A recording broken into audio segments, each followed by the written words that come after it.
Sa magandang araw sa inyo mga kaibigan, tayo magluluto na naman ng ating ulam para sa ating hapunan. Pero na may napakabilis lamang, simple lamang na kahit sila kaya na malutuin sa kanilang tahanan.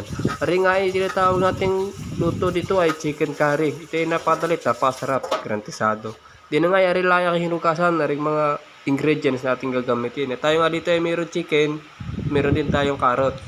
Meron din tayo dito patatas at meron din tayo bell pepper. Meron din tayo dito luya, siling green, sibuyas na maliit lamang at sambawang. Hindi na nga rin akin na hiniwa raw, garni lamang ang laki. Ito naman ang kanyang kailangan. Carrots na pagganyan lang ang hugis ng ating hiwa. Hindi na nga yata ang susunod, aray, patatas. Parehas lang naman sila ng hiwa, pagganyan lamang. Huwag nyo rin sa napakaliitan, baka hindi naman magandang tingnan. At di na nga, susunod na natin na luya. Ari nagtatanggal ng lansa at nagbibigay ng kakaibang aroma at lasa.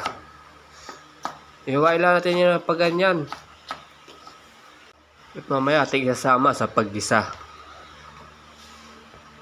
At di na nga, isunod na natin sibuyas, isa lang. Ito na may kasya na. Kunti lang naman yung ating lulutuin. Kaya ito okay na. Tama-tama na para sa kanila. Marin na nga pala yung ating mga hinihiwang sangkap para sa ating chicken curry. Meron tayo dito manok. Meron din tayo dito gata, yung isa importante sa ingredients. At di na nga ako yung nag-isa na, narig buyas. Sinunod ko na din na yung bawang. Ang inuuna nga pala yung sibuyas pag ako yung nagigisa para hindi na masyadong masunog yung bawang. At di na nga isunod ko na ariluya. Nagtatanggal ng lansa, nagbibigay ng kakaibang aroma at lasa. Kailangan yung hinalo-halo para na malubas ang katas nila. Pagkatapos nga din ay nihulog ko na aring manok. At yata lang yung gigisa at halo-haloin lang ng ganyan. At akin na nga hinawakan yung kawali. Pagkatapos ko gusto ng tumakbo ng aking pinaglulutuan. Yan nga kailangan hinalo-halo ng ganyan at yun nang lumabas ang kanyang lasa. Yan nga ang kailangan imikos-mikos ng ganyan para magsama-sama kanilang lasa.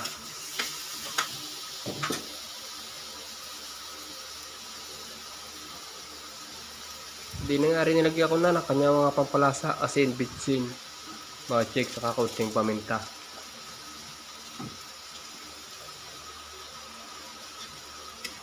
Hindi na nga kailangan uling hinalo-halo para naman ang kanyang lasa ay magsama-sama.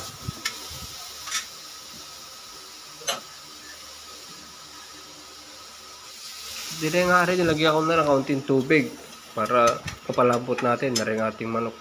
Hindi na nga i-akin ng tinakpan. Katapos nga dito yung aking binuksan, tray na kulo na. Hindi na akin na nilagay itong kanyang kakangkata. Ito yung gadala ng lasa sa ating chicken curry. Kung naglalagay nga pala ako ng gata hindi ko muna tinatakpan na maganda naman ang kanyang kalabasan. Kasi pag inyo agad tinakpan ng inyong gata, ito yung nagbubuo-buo. Talaga namang hindi magandang tingnan. Antay lang natin lumapot at mamaya ay okay na.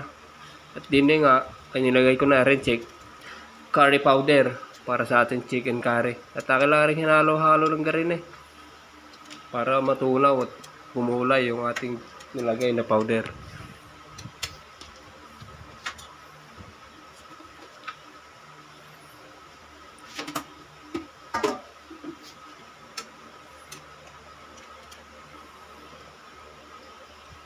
At yun na nga, ari aking tinikman sa aking palasa parang may kulang pa. Kaya muli, aking itong dadagdagan ng kanya curry powder. At pagkatapos ay akin uling hinalo-halo para naman matunaw itong powder.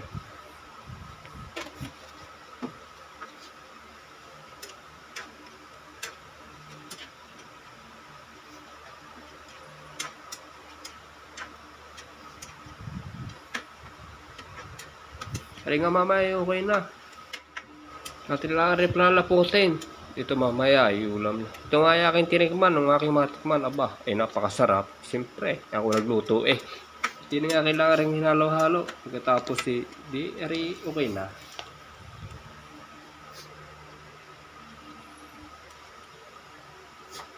2,000 years later.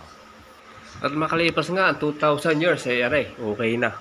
Aray, napakasarap. Siyempre naman, ako nagluto Di kayo matakam na lamang sa akin luto. Inyo na lang din gayahin kung inyo nagustuhan.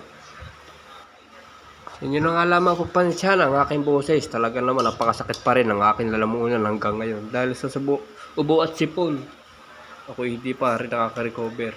Kain po tayo. Hanggang dito na lamang itong aking video aray. Kung inyong nagustuhan, ipaki-like and share. Follow na lang ang ating channel. Maraming salamat po sa inyo, manunood. God bless po.